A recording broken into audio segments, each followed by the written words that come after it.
La vanne EGR est une pièce mécanique montée sur les véhicules diesel entre le circuit d'échappement et d'admission. L'objectif est de limiter les émissions de particules et imbrûlés dans l'atmosphère en recyclant une partie des gaz de combustion dans l'admission au travers d'une vanne pilotée par le boîtier électronique. Celle-ci est composée de deux parties.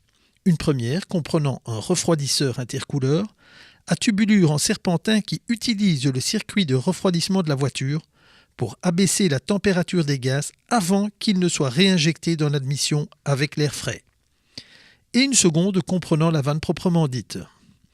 Celle-ci est équipée d'un clapet commandé par une soupape à dépression qui dirige les gaz d'échappement vers le refroidisseur et d'une soupape régulée par un moteur pas à pas commandé par le boîtier électronique qui détermine la quantité de gaz passant dans la vanne.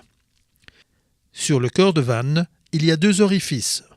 L'entrée qui dirige les gaz sales vers le refroidisseur et la sortie qui envoie les gaz sortant du refroidisseur vers les conduits d'admission chargés en air frais.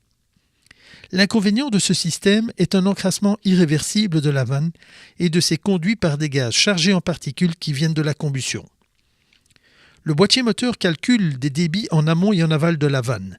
Si des différences trop importantes sont mesurées, le boîtier interprète cette mesure comme une anomalie avec comme première conséquence un affichage au tableau de bord pour ensuite une mise en sécurité totale de la voiture.